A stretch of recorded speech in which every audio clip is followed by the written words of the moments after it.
Comienza el Catecismo de la Iglesia Católica. Un programa dirigido por el Padre Luis Fernando de Prada.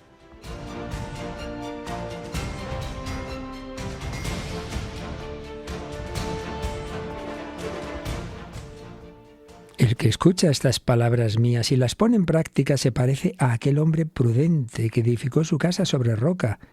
Cayó la lluvia, se desbordaron los ríos, soplaron los vientos y descargaron contra la casa, pero no se hundió, porque estaba cimentada sobre roca.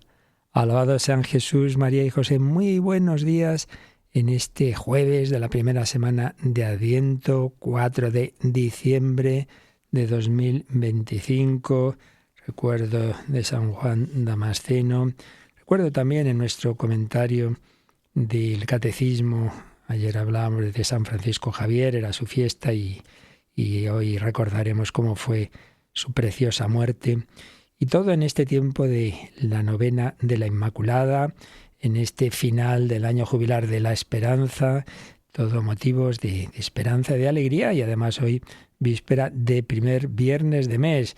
Y en todo ello, en comentar todo esto, hemos oído rezar la laudes a José García y a Rocío García, que es la que nos acompañará ahora en el Catecismo. Buenos días, Rocío. Muy buenos días, que no somos hermanos, ¿eh? Ya, buena precisión. Bueno, Rocío, pues estamos en efecto en este tiempo con muchas cosas muy importantes. Vamos a empezar por la Inmaculada, grandísima y preciosa fiesta que este año celebramos. Siempre es el día 8, pero decir este año cae el lunes. Y como es tradicional, además empezó en España esa preciosa costumbre, gracias al padre Tomás Morales, con una vigilia previa y muchísimas vigilias. Y bueno, llevamos algunos años que varias veces, de vez en cuando, y este año también, nos vamos al Cerro de los Ángeles. Así que el domingo 7 a las 9 de la noche nos conectamos, ¿verdad? Sí, el domingo 7 a las 9 de la noche, hora peninsular, nos vamos a ir ¿es basílica o santuario? La basílica, sí, sí. Las dos cosas. del Sagrado Corazón, en el Cerro de los Ángeles de Getafe, aquí en Madrid, y vamos a estar allí con el Santísimo Sacramento en esa oración, con el Acacistós, que es un himno litúrgico precioso, y a continuación va a celebrarse la Santa Misa presidida por el obispo de Getafe, Monseñor Ginés García Beltrán. Pues ahí lo van a tener en Radio María en directo a partir de las 9 de la noche.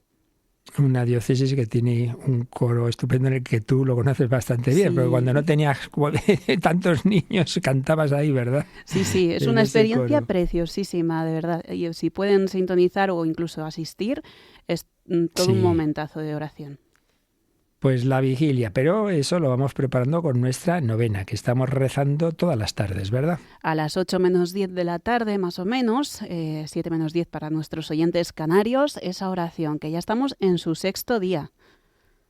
Así es. Y estamos también en el tiempo de Adviento y vamos a acompañar, muchísimas cosas que ofrece Radio María en Adviento, pero en particular tenemos desde hace también algunos años un microespacio, que esas cosas en estos tiempos de prisa, pues vienen bien cosas brevecitas también, y lo tenemos por las mañanas. Nuestro querido colaborador, el padre Mario Ortega, nos lo ofrece, ¿verdad? Sí, tenemos ese microespacio, nuestro calendario particular de Adviento radiofónico, a las 12:20 del mediodía, más o menos, después de rezar el Ángelus y la hora intermedia, pues se quedan con nosotros y escuchamos al padre Mario Ortega, que nos va preparando con esas pequeñas pinceladas, pequeños pasitos del Adviento en Rumbo a Belén, que también pueden escucharlo en nuestro podcast.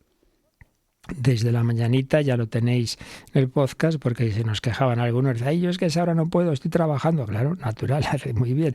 Pues ahí tenéis ese, como tantos otros programas de todo tipo, también pensados, algunos de ellos para los alejados, como el que lanzábamos anteayer de esa iniciativa pensada, ya digo, más bien para todo el mundo. A todos nos hace pensar, pero que me consta que personas no precisamente piadosas les está ayudando y les está haciendo pensar. Ese podcast que va en la edición 19, ¿Quieres ser feliz?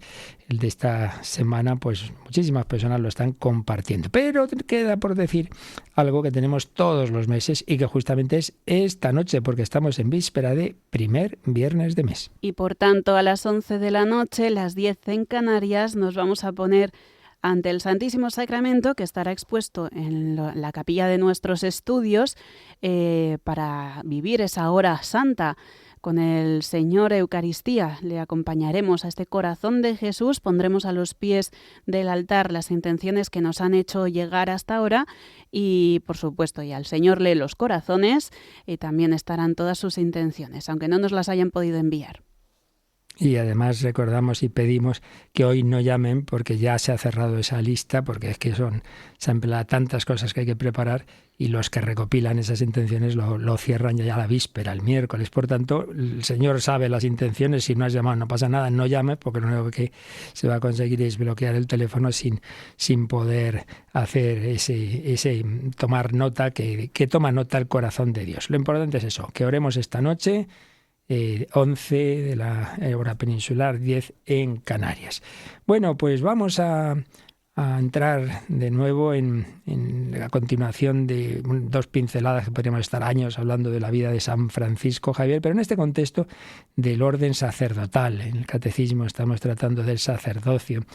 Y claro, que los sacerdotes somos hombres débiles y ya en el primer grupo hubo un traidor, Judas, y el primer papa que fue débil y cayó, sí, pero parece que eso es lo único que se cuenta, las debilidades y no la inmensa lista, tremenda de santos, de mártires, de personas que lo han dejado todo, que han puesto a Jesucristo y las almas por encima de todo. Y uno de ellos, sin ninguna duda, el gran patrono de Navarra, de los misioneros y de tantas instituciones y personas tan querido, San Francisco Javier. Vamos a contar un poquito. Ayer era el aniversario de su muerte y su fiesta, pues vamos a recordarlo. Y siempre la verdad es que son momentos que emocionan y pues vamos a meternos de nuevo en esa casa edificada sobre roca. Esas palabras, esas citas bíblicas que estudiaban entonces en latín en la Sorbona, en París. San Francisco Javier, vamos a recordar un texto en que dice, sí, cuando luego uno piensa esas frases en peligros de muerte, parece que ese latín como que se nubla, pero él lo vivió hasta el final, latín o castellano o lo que sea, lo vivió. Casa edificada sobre roca. Pues vamos adelante a revivir esos momentos de la vida de un gran santo, de un gran misionero, pidiendo su intercesión para que todos nosotros también seamos verdaderos apóstoles de Cristo.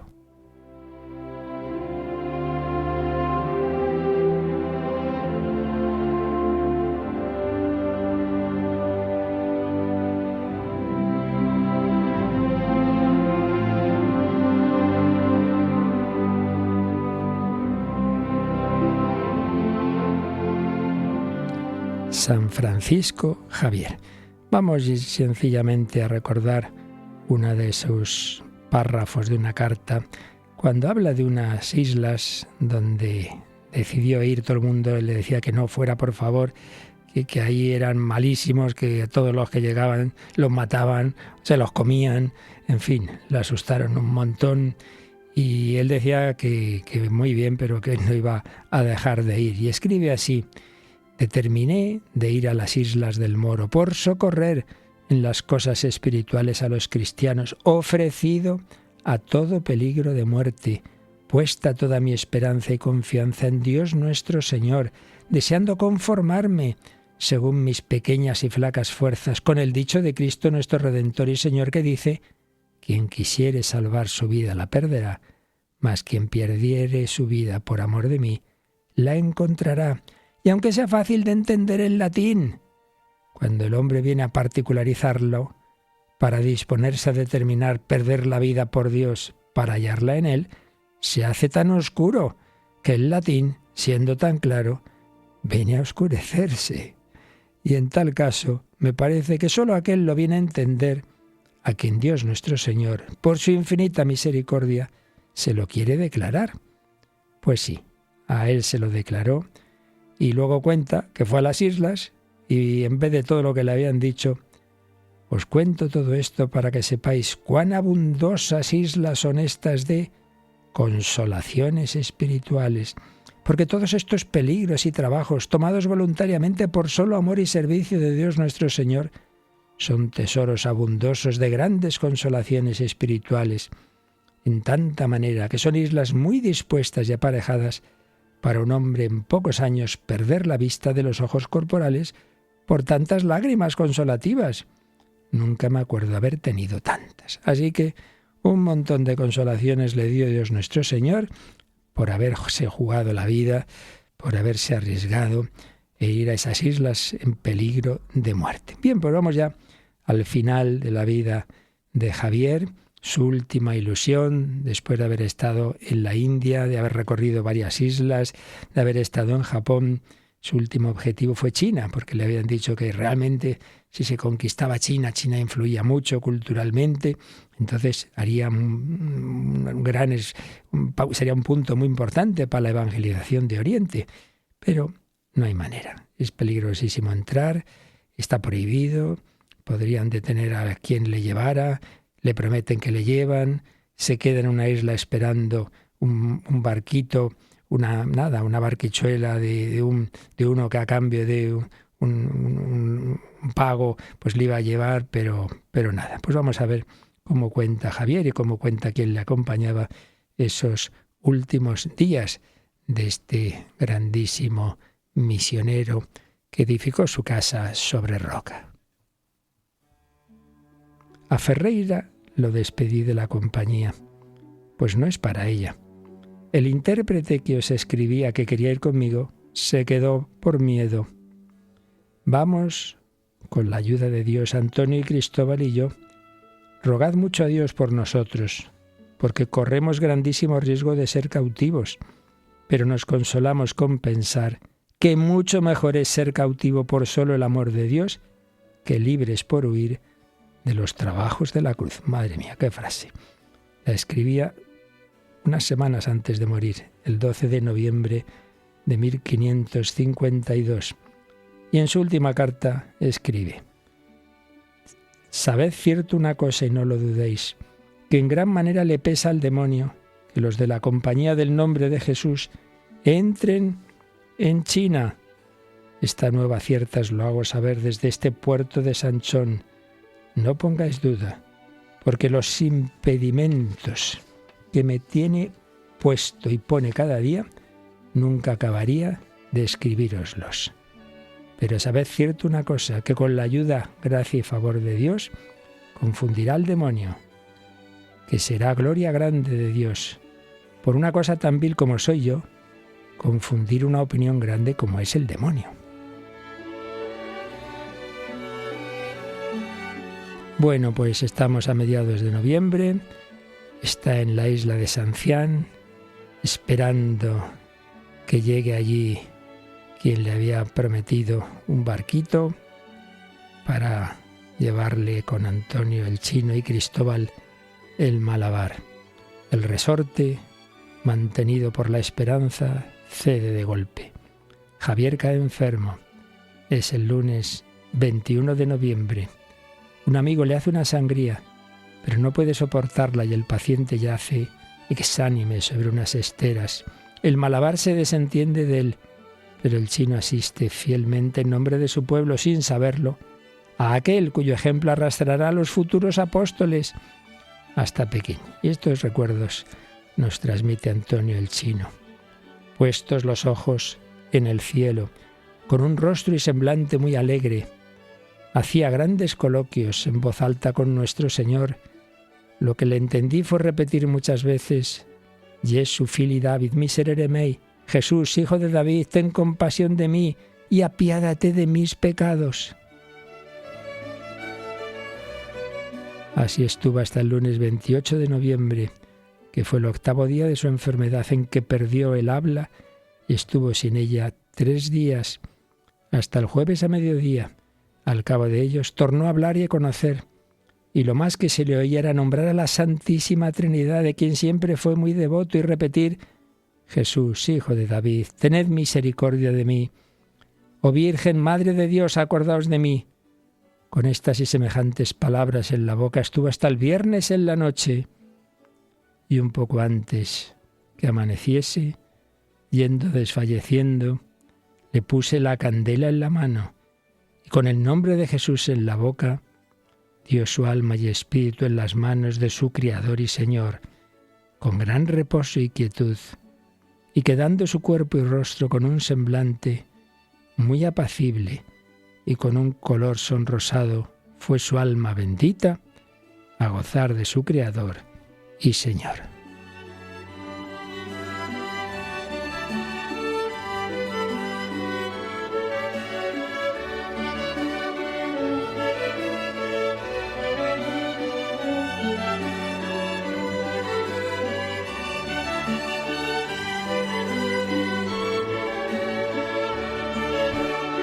Había amanecido el primer sábado del mes de diciembre, 3 de diciembre de 1552, en la isla y puerto de Sanchón, una casita de paja ajena, 10 años después de haber venido a esas partes de la India.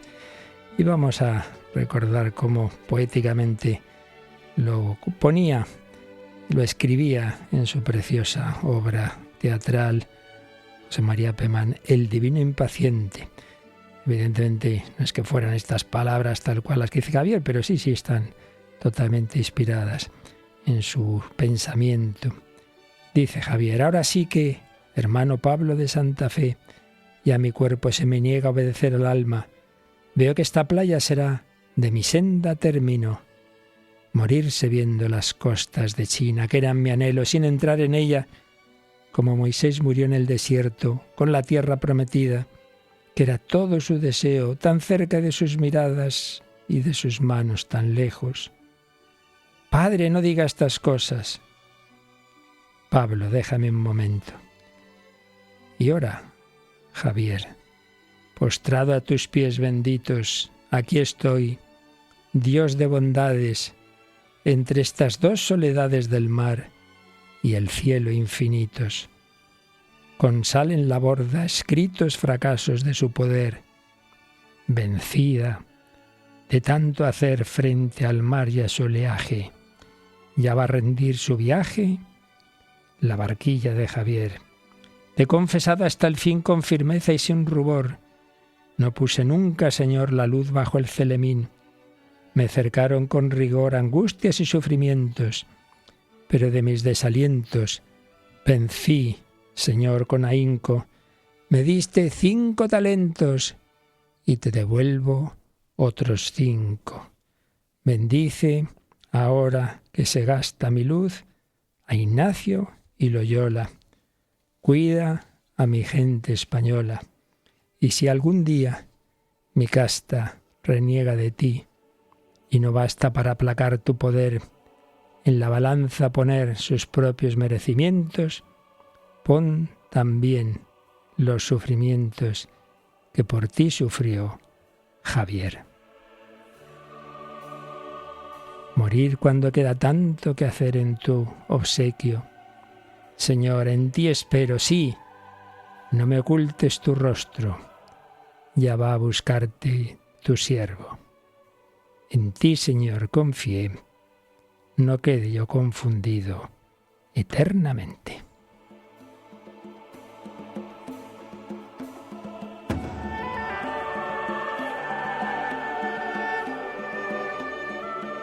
Y fijaos, aparentemente había sido un fracaso su última misión. Esperaba poder entrar en China. No fue así, pero fijaos lo que cuenta una de las obras clásicas sobre Javier del padre León Dufour. Francisco Javier ha muerto. Se ha encontrado con una barrera infranqueable. No ha logrado entrar en la China con la que tanto había soñado. Ha perdido su vida por el Señor, por su Señor, pero Él se la da abundantemente. Y esto escribiría el padre Polanco, secretario de San Ignacio en Roma, al enterarse de la noticia. La divina bondad ha cortado el hilo de los planes del padre Francisco. Dios se los había sugerido. Dios, sin embargo, había dispuesto que muriese antes, a imitación de Cristo, como grano de trigo sembrado en la entrada misma de la China. tocará a otros recoger frutos más abundantes. Pues es impresionante que esto que escribía el padre Polanco, sin él saberlo, estaba profetizando. Porque en ese momento, cuando escribía esto Polanco, cuando había muerto ya Javier, dice León Dufour, lo que afirma aquí Polanco, guiado por la fe, Javier lo está viendo en el cielo. Ve ya la mies que blanquea, porque allá lejos, en la vieja Europa, había ya un bebé de 2 meses, Matteo Ricci, que 30 años más tarde lograría llegar por fin a la corte misma del emperador de China. Uno es el que siembra, otro el que recoge la mies, pero siempre es el mismo Señor, el que guarda el trigo en los graneros celestiales, como es también Él solo el que actúa por medio de sus apóstoles a lo largo de los siglos. Pues una enseñanza preciosa e importantísima para lo que estamos tratando en el catecismo, para el sacerdocio, los obispos, presbíteros, para los diáconos, pero también para todos los apóstoles, seglares, religiosos. ¿Cuántas veces parece que hemos perdido el tiempo en esa catequesis, en esa misión? Tú siembra, y cuando Dios quiera, dará su fruto.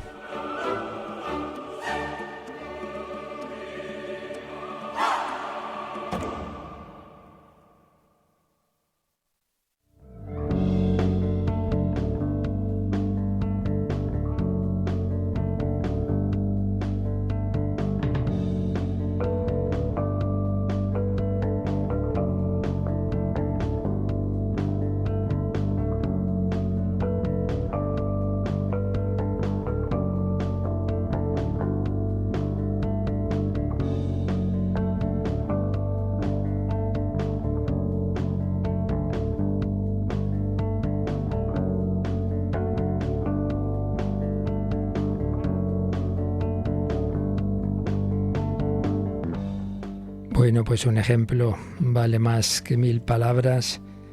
Un sacerdote y religioso de Cristo, de la Compañía de Jesús, que una vez que conoció al Señor, su único anhelo fue darlo a conocer, que nadie por su culpa dejara de conocer al Salvador, a Jesucristo, que da sentido a nuestra vida, a nuestra muerte, a las alegrías y dolores, y por supuesto que nos invita a estar con Él eternamente. No anunciamos una cosita banal de mayor o menor importancia, sino la vida eterna. Javier creía esto, por eso le parecía más importante esa vida eterna de aquellos de Extremo Oriente que su vida terrena, que antes o después iba a terminar, en su caso, con 46 años. Pues pedimos a Javier que nos ayude a todos, especialmente a aquellos que como él, pues hemos tenido una llamada particular, sacerdotal, pero a todo cristiano como colaborador de Cristo.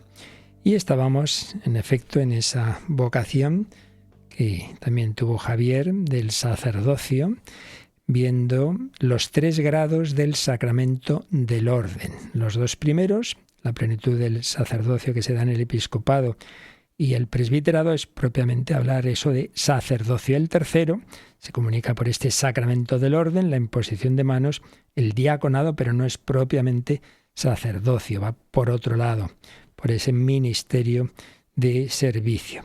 Y después de habernos puesto el número 1554, este panorama, haber recordado también que a lo largo de la historia, como ayer brevemente recordábamos, pues ha habido toda una evolución en la que no siempre ha estado claro otros tipos de ministerios hasta qué punto eran parte de este orden sacerdotal, eso que se llamó de tiempo órdenes menores, que llamamos ministerios, como el lectorado, como el acolitado, pero había más, estaba también el subdiaconado, estaba también el exorcismo, el exorcizado, como se diga, y el que está atendiendo en las puertas, el hostiario se llama, etcétera, etcétera. Poco a poco pues se fue precisando que una cosa son en efecto esos ministerios y otra cosa es lo que sí tiene un origen más claramente divino. Y eso es lo que todavía quedaba una duda con un punto concreto, y era, bueno, porque primero acabo un poco la idea anterior, que me precipito un poco. Lo que quedó claro es que episcopado, presbiterado y diaconado, siendo un solo sacramento, uno solo de los 7 sacramentos, pero digamos es un sacramento y por tanto en cuanto sacramento su origen es divino, viene del Señor, mientras que en los otros casos es algo más de tipo eclesiástico, en esa misma coherencia de ministerio, de ayuda, pero más al nivel de un desarrollo eclesiástico posterior que teniendo su origen en el propio Jesucristo. Pero digo que hay una discusión que ya ayer apuntábamos un poquito y que hoy vamos a explicar un poquito más. Pero ante todo vamos a leer ya el siguiente número, porque después de ese número introductorio de 1554 va a haber tres apartados en este bloquecito del catecismo. Y esos 3 apartados corresponden a esos 3 grados del sacramento del orden, que son el episcopado, el presbiterado y el diaconado. Por lo tanto, entramos en el primero, que tiene por título La ordenación episcopal, plenitud del sacramento del orden. Y estos números básicamente están basados en los textos de documentos del Vaticano II, porque precisamente ahí es donde lo que quedaba todavía un poquito dudoso y discutido entre los teólogos, pues se dio un paso importante para explicar el sentido teológico de la ordenación episcopal. Así que vamos a leer, en primer lugar, un primer número muy breve, que es una frase de la Lumen Gentium del Vaticano II. Leemos, Rocío, el 1555. Según la tradición, entre los diversos ministerios que se ejercen en la Iglesia, desde los primeros tiempos ocupa el primer lugar el ministerio de los obispos, que a través de una sucesión que se remonta hasta el principio, son los transmisores de la semilla apostólica. Pues muy bonito lo que se nos dice aquí, ¿no? Una sucesión que se remonta hasta el principio, cuando los primeros padres de la Iglesia se encuentran ya con herejes que dicen, no, nosotros somos los que sabemos la doctrina verdadera que enseñó Cristo. Pasa que es una cosa oculta, eran los gnósticos. Sí, gente peculiar que se cree muy lista, esto se da hoy día también, ¿no? Con sectas y con grupos de una espiritualidad misteriosa y que pasan de la Iglesia y dicen, no, lo nuestro, nosotros somos gente muy espiritual, no necesitamos los obispos y tal y cual. Decía San Ireneo, todo eso está muy bien, pero nosotros lo que hacemos es, lo que creemos es la doctrina de Jesucristo. ¿Y quién nos la ha transmitido? Los que estaban con él y sus sucesores. Aquí yo puedo enseñaros la lista de los obispos. Mira, este sí sucedió a este, y ese a San Pedro, y este a San Pablo, y este a no sé qué. Vosotros, ¿dónde están vuestras listas? A ver, ¿de dónde sale esa doctrina vuestra? Pues de vuestra cabecita, no de la tradición apostólica. Y aquí se nos recuerda esto, ¿no? Entre los diversos ministerios que existen en la Iglesia, en primer lugar está el de los obispos, que a través de una sucesión que se remonta hasta el principio, son los transmisores de la semilla apostólica. Esto es precioso.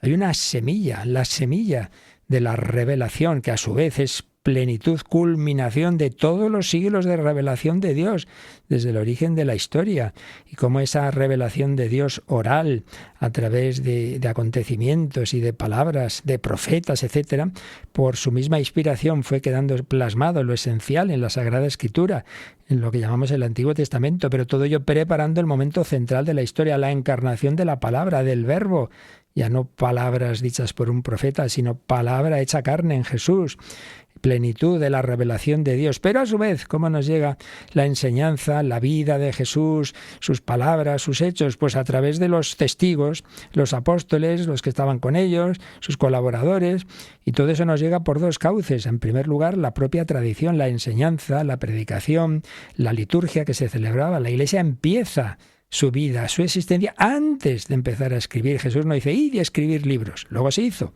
pero no. Id y predicad, id y bautizad, id y perdonad. La Iglesia comienza su acción transmitiendo lo que ha recibido de su Señor. Y luego, pues el propio Espíritu Santo, que les empuja desde Pentecostés, ayuda, inspira asiste para que lo principal, sin duda, de toda esa predicación se vaya poniendo por escrito en lo que llamamos el Nuevo Testamento. Pero es una semilla que va creciendo en la reflexión de la Iglesia, en la oración, en la meditación teológica. Y cuando surgen dudas y conflictos, pues se reúnen los apóstoles, se reúnen los obispos, se reúnen bajo Pedro, bajo el sucesor de Pedro, el Papa, y entonces se precisan esas cosas, lo que era esa semilla.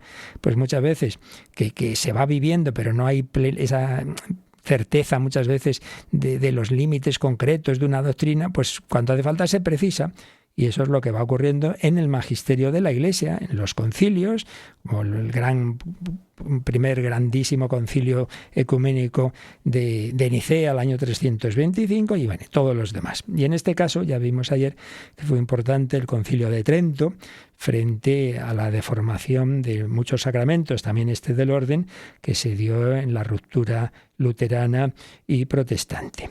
Pero quedaba esa duda de hasta qué punto la ordenación episcopal, ¿qué añade a la ordenación sacerdotal? Porque estaba bastante extendida la teoría de que en realidad lo esencial es la ordenación sacerdotal, que ya te permite consagrar pan y vino en la Sagrada Eucaristía, absolver los pecados, y que lo otro, bueno, pues en el fondo no era nada más que dar una jurisdicción mayor, la autoridad superior, pero no como que sacramentalmente añadir algo, era una teoría. Otros decían, hombre, sí, claro que hay algo más.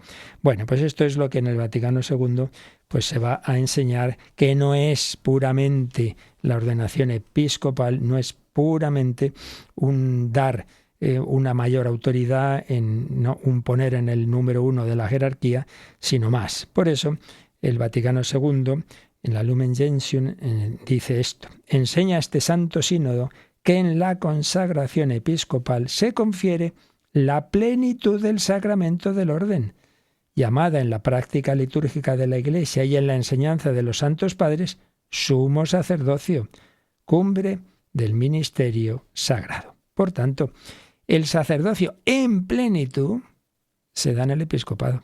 No es simplemente que tenga más autoridad, no, es que es el, digamos, el modelo 1. Los que saben así filosofía y teología, hay una expresión técnica, ¿no? El analogatum princeps, es decir, el modelo por excelencia, y luego ya los demás se van pareciendo menos al sacerdocio sumo de Cristo. Pues es el episcopado. Entonces aquí el Concilio Vaticano II, sobre ese debate que había, si la ordenación episcopal tiene valor sacramental o simplemente es dar más jurisdicción, dice claramente que sí, que tiene valor sacramental. Confiere la plenitud del sacramento del orden, No simplemente es un grado más, sino que confiere la plenitud de ese sacramento. Y luego veremos en otros números que se nos va a decir que esa consagración episcopal transmite el oficio de santificar, eso siempre es lo principal, ¿no?, con los sacramentos, pero también los oficios de enseñar y de regir. Como recordábamos, Cristo engloba en sí lo que hacían los sacerdotes, los profetas y los reyes. El episcopado, pues, es un sacramento, no solo por esas funciones que comporta, sino por la manera en que se confiere, con esa imposición de manos y con unas oraciones y unas palabras distintas a las que se dicen en la ordenación de los presbíteros. Así pues, en primer lugar, el ministerio de los obispos, sucesores de los apóstoles, transmisores de la doctrina apostólica. Esto es, pues, muy importante tener esto claro. Y el catecismo, como en muchas ocasiones, nos sugiere que repasemos un número, Rocío, el 861, que es, claro, de la primera parte del catecismo, cuando estuvimos viendo el credo y en concreto estuvimos viendo la parte de la Iglesia, el Espíritu Santo, pues que guía a la Iglesia. Y ahí hablábamos, creo, en la Iglesia una santa, católica y apostólica. Bueno, pues ahí estaba este número que vamos a releer ahora, el 861. Para que continuase, después de su muerte, la misión a ellos confiada, los apóstoles se encargaron mediante una especie de testamento a sus colaboradores más inmediatos que terminaran y consolidaran la obra que ellos empezaron. les encomendaron que cuidaran de todo el rebaño en el que el Espíritu Santo les había puesto para ser los pastores de la Iglesia de Dios. Nombraron, por tanto, de esta manera a algunos varones y luego dispusieron que después de su muerte otros hombres probados les sucedieran en el ministerio. Así pues, de nuevo vemos aquí que los obispos son sucesores de los apóstoles. Claro, si Jesús se había dicho, id al mundo entero, hasta el fin de los tiempos, yo estaré con vosotros. Obviamente, pues eso no iban a hacerlo en 3 días. Entonces, esas tareas, esa misión que Jesucristo encarga a los apóstoles, está implícito que iban a necesitar, y además ya podemos suponer que en esos 40 días de Jesús apareciéndose a los apóstoles resucitado, pues hablarían de muchas de estas cosas del futuro.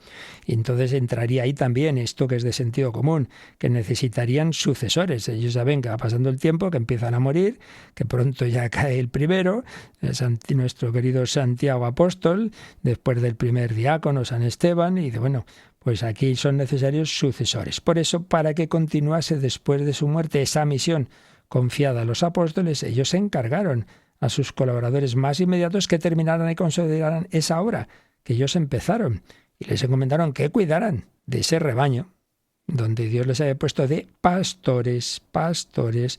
Entonces, pues al principio como unos colaboradores y luego pues quedan ya como sucesores en su ministerio. Bien, si miramos un poquito cómo aparece en el Nuevo Testamento y en la historia de la Iglesia, pues vuelvo a lo de antes, ¿no? Al principio muchas veces las palabras pues son amplias, no sabemos muy bien exactamente a qué se refieren, esa semilla cada vez se va perfilando más. Está la semilla desde el primer momento, en el sentido de que vamos a encontrar enseguida, hay que ver las cartas de los apóstoles o los hechos de los apóstoles, pues esa figura. Aparece en algunos casos como el presidente, una palabra griega, como presidentes, por ejemplo, en comunidades fundadas por San Pablo como los tesalonicenses, pero aparece también los ancianos, presbiteroi, que no parece claro si se refieren a obispos, lo que llamamos hoy obispos o presbíteros. Aparece la palabra episcopos, que significa como vigilantes, pero también en los Hechos de los Apóstoles 20, 17 a 30, se habla de un ministerio pastoral. Y ahí ya no es un colegio de presbíteros con un presidente, sino una persona concreta. Y donde aparece clarísimo, ya lo hemos dicho otros días, es en cartas del gran mártir y obispo de Antioquía, San Ignacio de Antioquía, y también en Policarpo. En toda esa época posterior aparece muy claro que en todas las comunidades hay una persona individual, el obispo, el episcopos, al que está sometido el colegio de los presbíteros y luego los diáconos, y que es el símbolo de la unidad de la Iglesia en esa comunidad particular. Y ese obispo prosigue la misión dada por Jesucristo a los apóstoles y a sus sucesores. Es él quien asegura los sacramentos y la verdad de la doctrina. Y esto, como os decía antes, parece claro cuando surgen ya esos gnósticos que se creen muy listos y que disputan contra el obispo, y entonces dicen los santos padres, pero vamos a ver más despacio, que aquí quien garantiza el origen apostólico de esta doctrina es el obispo. Entonces hay una relación entre tradición y apostolicidad de la Iglesia y de su doctrina. La sucesión de los obispos y la tradición de la Iglesia están mutuamente relacionadas entre sí. Pero quedó, como os decía antes, a lo largo de siglos, un poquito esa duda de también la relación entre el obispo y los presbíteros. Y señalaba en su tratado que escribió junto a Joseph Ratzinger, John Auer, que de dos lados, aparentemente contrarios, aparente y realmente contrarios, pero en ambos casos erróneos, se vio amenazada la idea del ministerio episcopal como ministerio de sucesión apostólica, por dos lados. Por un lado, por aquellos que ponían, lo que antes os he comentado, a los presbíteros como al mismo nivel de los obispos. Esta fue una opinión bastante extendida y que fue seguida por gente sensata y buena, pero que no tenían todavía la suficiente luz para distinguir y para ver esa superioridad sacramental del obispo sobre el presbítero, porque se fijaban sobre todo en que lo más importante del sacerdocio, que es la Santa Eucaristía, pues eso lo pueden hacer igual el obispo que el presbítero. Entonces dice, bueno, ¿y qué le ha añadido el obispo? Hombre, pues el tener el poder de confirmar, el poder de ordenar sacerdotes, pero como que había casos en que lo de confirmar ciertamente se podía delegar, y hay algunos casos por ahí difíciles de entender históricamente, ya si podemos diremos algo, que parece, estas cosas, claro, se pierden en la historia, no es tan fácil, ¿no? Que en algunos casos el obispo había dado un permiso a sacerdotes para ordenar a otros. Bueno, entonces algunos pensaban, no, si es que en el fondo ser obispo no añade nada sacramental al presbítero. Pero esa teoría, en efecto, va a estar ahí, va a ser seguida por algunos, pero si uno se fija en la liturgia, en las oraciones, se ve claramente que hay una diferencia en la ordenación de unos y de otros. Por ejemplo, la tradición apostólica de Hipólito o las constituciones apostólicas, se pide para el obispo en esas oraciones el espíritu del ministerio de dirección que Dios confirió a su Hijo Jesucristo y que éste transmitió a los santos apóstoles. Los obispos aparecen entre los príncipes y sacerdotes.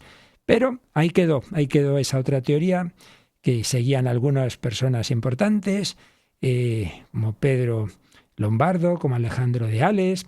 Entonces decían, no, como puede consagrar la Eucaristía, pues no se veía claramente la diferencia entre la consagración episcopal y la presbiteral. Entonces se veía no claramente como un sacramento, sino como un sacramental. Este es uno de los peligros, equiparar el obispo y el presbítero. Pero por el otro lado, hay un segundo peligro, venía de que como la cabeza de los obispos es el Papa, pues también ha estado a veces un poco la teoría, poco menos de que los obispos son simplemente delegados del Papa. Es decir, que hay una preeminencia tal del poder del Papa, que el obispo, en vez de ser representante de Cristo, vicario de Cristo, es vicario del Papa. No, esa teoría fue rechazada, por ejemplo, por Pío IX, por el Papa Pío IX, que dice, hombre, no, aquí esto viene de la consagración episcopal. Pues bien, estas dos teorías que todavía, esta segunda mucho menos, la primera tuvo más extensión, pues ya cuando se llega al Vaticano II había ya más reflexión teológica, más madurez para estudiarla a fondo, y quedó claramente, como ya hemos dicho, que el episcopado es el grado supremo del sacerdocio, es un sacramento y confiere algo sacramental superior, no simplemente una mayor autoridad, una mayor jerarquía, una mayor jurisdicción, sino que hay aquí algo de tipo sacramental. Por eso Vaticano II vuelve a lo que ya decía Hipólito, las constituciones apostólicas, y enseña que Jesucristo, pastor eterno, edificó a la Iglesia enviando a sus apóstoles como él mismo había sido enviado por el Padre, y que hizo que los sucesores de estos, de los apóstoles, los obispos, fuesen los pastores de su Iglesia hasta la consumación de los siglos. Por tanto, los obispos son los portadores auténticos de la tradición, como ya ve San Ireneo, y garantes de la sucesión en el ministerio. Son los sucesores de los apóstoles y, en cuanto tales, pastores del pueblo de Dios y servidores de Jesucristo. Por eso, este Santo Sínodo, antes lo hemos leído, enseña que con la consagración episcopal se confiere la plenitud del sacramento del orden, que por eso se llama en la liturgia de la Iglesia y en el testimonio de los santos padres, supremo sacerdocio, cumbre del ministerio sagrado. Y esa consagración episcopal, junto con ese oficio de santificar, confiere también el oficio de enseñar y regir. Por tanto, la consagración episcopal es la plenitud del sacramento del orden. Sacramento del orden en su grado supremo es esto, es la consagración episcopal. Y luego ya un segundo grado de participación de sacerdocio de Cristo menor es la del presbiterado.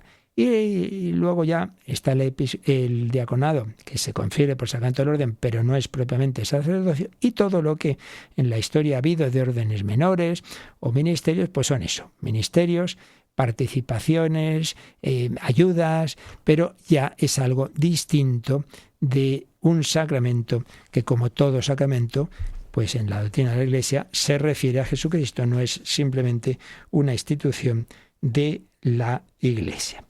Y vamos a leer ya también, Rocío, porque prácticamente su contenido ya casi lo hemos dicho, pero vamos a ver qué nos dice el siguiente número, el 1556, que también es una cita, sin más, de la Lumen Gentium del número 21 de esta Constitución del Vaticano II, 1556. Para realizar estas funciones tan sublimes, los apóstoles se vieron enriquecidos por Cristo con la venida especial del Espíritu Santo que descendió sobre ellos. Ellos mismos comunicaron a sus colaboradores, mediante la imposición de las manos, el don espiritual que se ha transmitido hasta nosotros en la consagración de los obispos. Bien, si estamos diciendo, pues eso tan grande que comunica la consagración episcopal, y dice, y esto es algo muy divino. Pues claro que es algo muy divino. Y por eso, claro, solo esto empieza a funcionar, entre comillas, a partir de Pentecostés. Jesús ya se lo dijo. No os puedo deciros yo todo ahora, ya llegará, vosotros esperad la venida del Espíritu Santo, seréis mis testigos.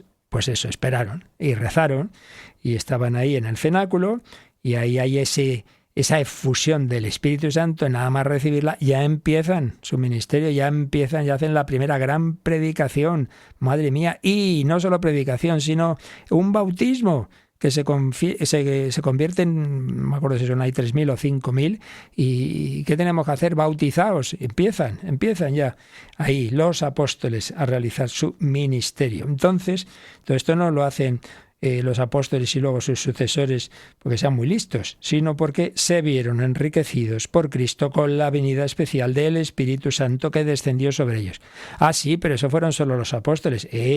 Ellos mismos comunicaron a sus colaboradores, y luego ya serán también sucesores, ese don espiritual que se ha transmitido hasta nosotros en la consagración de los obispos. ¿Cómo lo comunicaron? Con ese gesto de la imposición de las manos.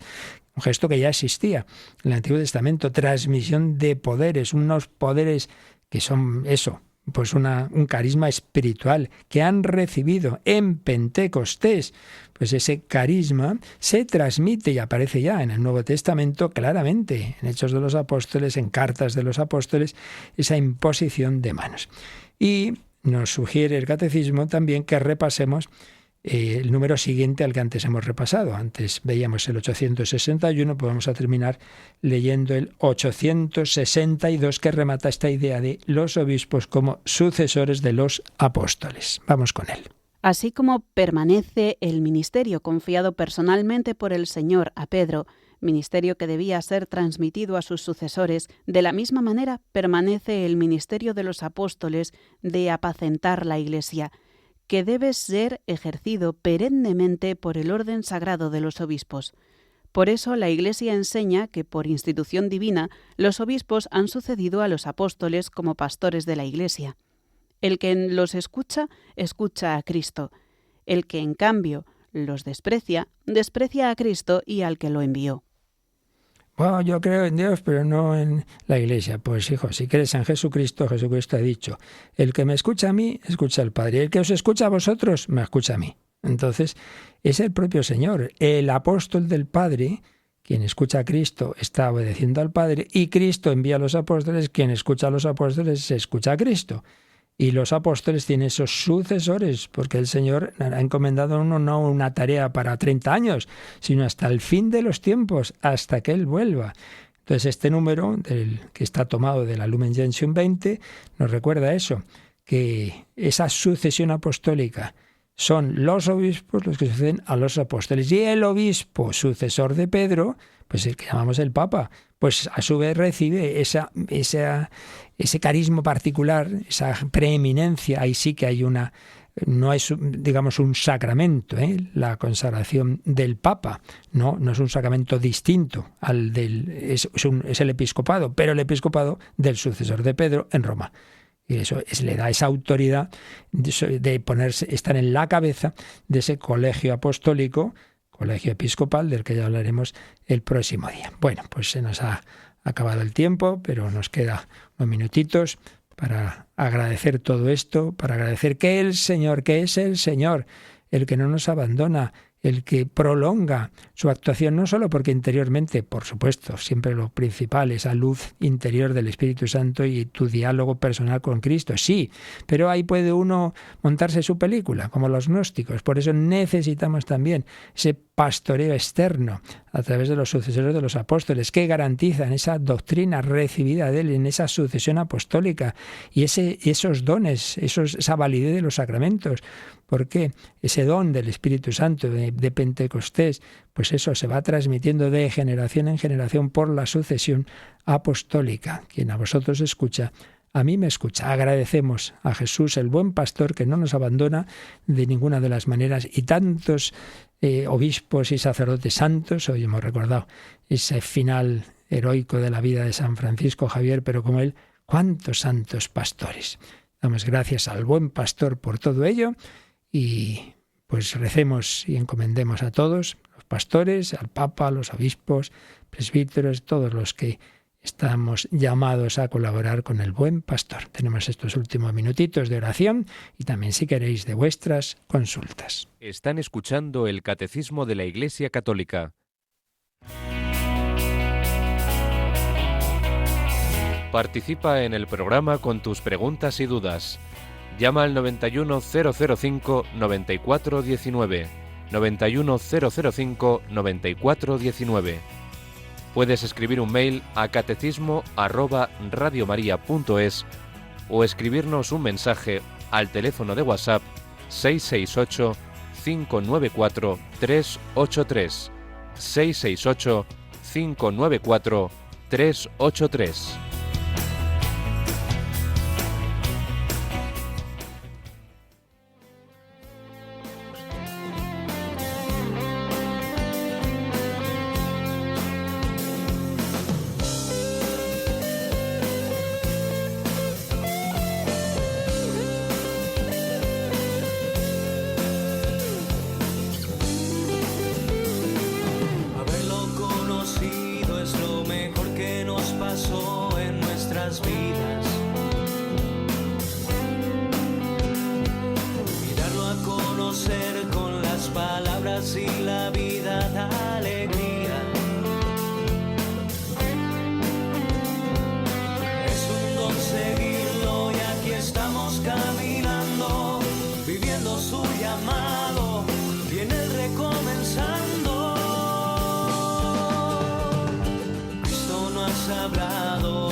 Si algo nos atrajo,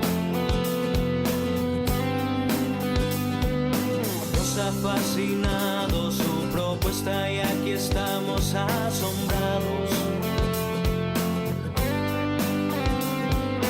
Él nos apasiona y queremos anunciarlo a todos nuestros pueblos, a todos los hermanos.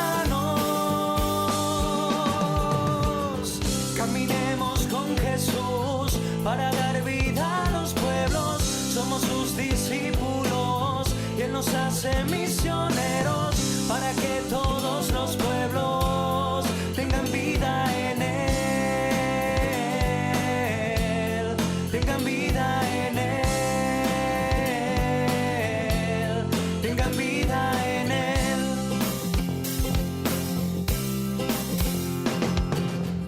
Pan de vida que se ofrece por completo, Eucaristía. El quien nos congrega y nos llama a ser su cuerpo, ser iglesia. Él es quien nos une y nos hace hombres nuevos para ser servidores, llevando su evangelio. Miedo porque Cristo nada quita y lo da todo. Él nos dio a María como madre que acompaña nuestros pasos. Ella, nuestra escuela, con ternura nos enseña a hacer lo que Él nos diga.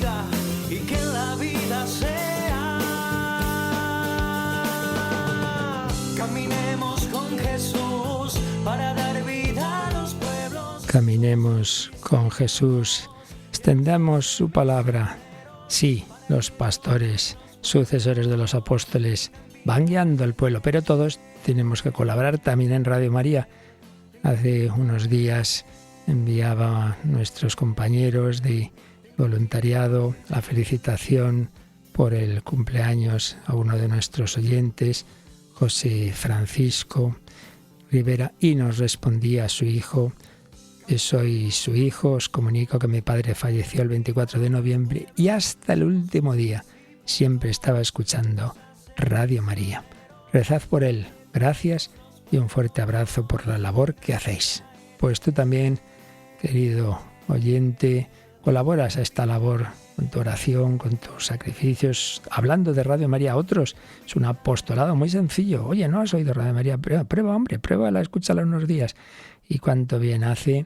Incluso cada vez tenemos más testimonios de estos, de personas que mueren acompañadas de esa voz del buen pastor a través de Radio María. Me consta incluso de religiosos, religiosas, de obispos que han amanecido muertos con la radio al lado.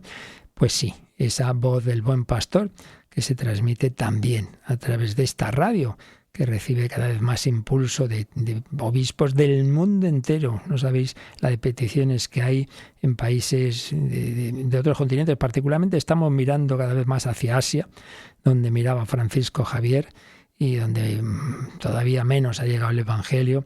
Pues también allí va entrando poquito a poquito. En la India, en China es complicadísimo, pero hay una emisión vía satélite desde Roma en chino, en dos de las lenguas chinas, madre mía.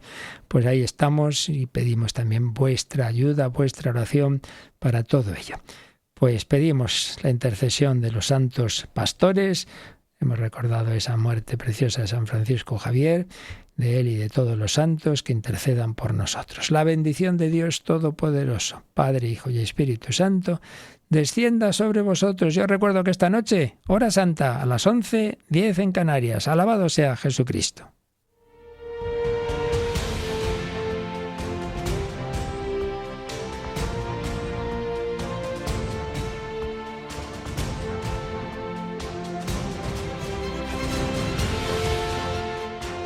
Han escuchado en Radio María el Catecismo de la Iglesia Católica, un programa dirigido por el Padre Luis Fernando de Prada.